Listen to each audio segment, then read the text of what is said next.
My name is Laase. I'm from Junction, Colorado, and I have lived here since 1990. For me, water is life. If we don't have water, then you really can't exist. I think you can live 3 days without water, but you think about it, our community here, we wouldn't have green spaces without water. It would look just like the desert. So it's a really important factor in our community. We wouldn't grow peaches, we wouldn't grow wine, we wouldn't grow alfalfa. We have a very large garden at home, and without the irrigation water, then we couldn't sustain that. Canoeing was always something as a kid that I really enjoyed doing, and that wasn't in Colorado. My parents grew up in Nebraska, and my grandfather had 2 cabins on a lake, and I can just remember going canoeing up the river in the canoes and then coming back. And so that's probably my first really memory about water. You know, when you live in the West, it's a blessing and a curse to have irrigation water because it's always something's not quite right with it. It's either the neighbors are taking all of it at the time you want to water, or you have a pipe that breaks and then you have to fix it. But again, you know, I always look at it, we couldn't grow anything on the property if we didn't have that water. So I am Director of Technical Services for the Department of Energy Legacy Management Contract. And so what my group's job is we look at water quality across all the Department of Energy sites that related to legacy management, and we make sure that if there's contamination, that contamination's not impacting the public or the environment. And then we work towards cleaning up that contamination where possible and where it's needed. I think in the early days of my career, we were more interested in characterizing where contamination was at a site, or what water supply was. How much can we pump out of a well in terms of if we're going to provide a community with water.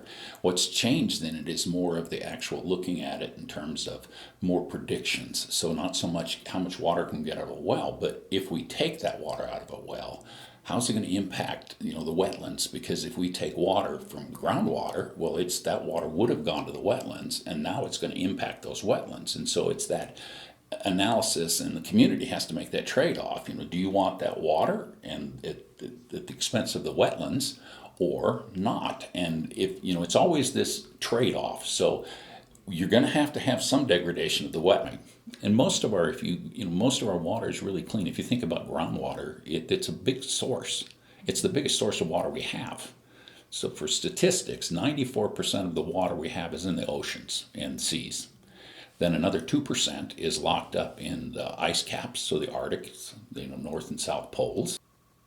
And then, so if you add that together, you end up with 96%, and 4% of the remaining water is groundwater. Well, if you think about that, and then there's surface water, lakes, rivers, and everything else, but that's sub-percentages.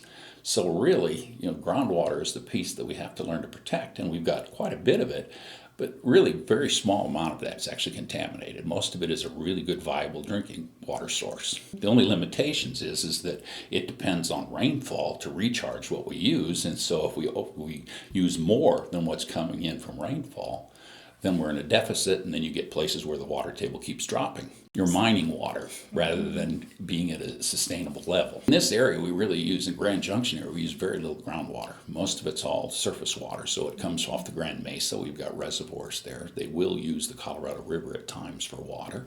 There are some water supply wells. Our water supply wells are typically more towards the Redlands. They use them at the golf course, and that I'm not really aware of any municipal wells we use here.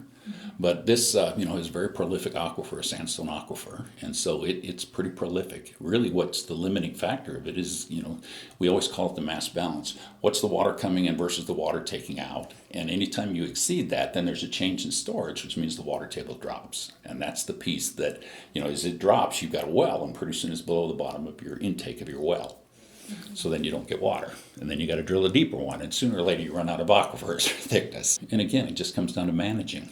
Is what it is, and water management's a big part of in my mind, the future. And some of that's regulations, some of it is understanding where the water is and spacing your wells so that you're not drawing it down in one localized area. Well, I can say by life of my family, this has really been how I've made my income. It's my life. This is my career, is to be a groundwater hydrologist, so studying every aspect about water. So that's allowed me to, pay for my family to go to college and things like that. So yeah, it's really impacted my life, probably more than most people, because that's the way I make a living.